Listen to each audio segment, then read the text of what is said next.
Film Porno priča čini drugačijim to što je to jedna komedija koja je zapravo jako zabavna. Mislim da se danas mnogo šta naziva komedijama, ali da je ova vrsta humora nešto što je čak i pa toliko prestalo da se snima kod nas. To je jedan onako sirovi muški humor, plasiran na jedan stvarno dobar način. I mislim da je film nepretenciozan u smislu da on ipak povlači neke važne teme i neka kao potencijalno važna pitanja, klasna pitanja o ljudima koji dolaze iz jednog ranga, iz jedne sfere, iz jedne klase zapravo i koji ne mogu sebi da priušte neki ozbiljan rizik i onda im padaju na pamet takve stvari kao što je snimiti prvi pravi profesionalni, kako već oni to nazivaju, umetnički srpski porno film.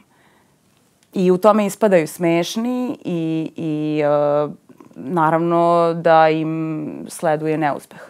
Pametnica, zapravo, ona radi taj posao potpuno, kako da kažem, legitimno. Ona je suverena u tome, ona je studentkinja zapravo koja se time bavi u toku noći. I jedino sa čim ja imam tu problem je što ne znam koliko je to njena odluka i koliko je ona zapravo u toj priči eksploatisana, jer ona ima svog makroa i mi imamo tu informaciju u filmu. Osim toga, ne znam koliko dolazi iz funkcionalne porodice, imamo informaciju da komunicira sa svojom bakom, ali ne znamo šta je sa njenim roditeljima i uopšte ne mora da znači da žene koje se time bave uvek dolaze iz disfunkcionalnih porodica. U svakom slučaju mislim da je i elokventnija i na neki način sofisticiranija od sve trojice od likova. Ne mogu da izdvojim ni jedan najupečatljiviji trenutak sa snimanja filma, zato što je to snimanje koje je trajalo za mene oko, ja sam imala manje od 15 snimajućih dana u 3 nedelje, što znači da je skoro svaki dan bilo snimanje. Bila sam užasno umorna, mi smo snimali od 6 uveče do 6 ujutru, što znači da sam na set odlazila oko 4, da me šminkaju, da me montiraju i tako dalje, da bi u 6 počelo snimanje i to se pretvorilo u jedno magnovenje gde kao u 1 ujutru ti neko kaže pauza sat vremena, kao kakva pauza sat vremena u 1 ujutru, mislim. I stalno sam bila i premorena, pa sam nešto kao, sve se to pretvorilo u jedno magnovenje. Sa druge strane, bilo je užasno zabavno, zato što smo mi, i to su trenuci koje bih kao izdvojila, mi smo pred svaku scenu, pred svako snimanje neke scene, mi smo sedali za sto i tu se onda sedelo kao nas 5, njih 4 i ja i tu se lupetalo i tu su se bacale fore i u stvari tu smo pravili tekst koji bismo onda naučili napamet i otišli da snimimo.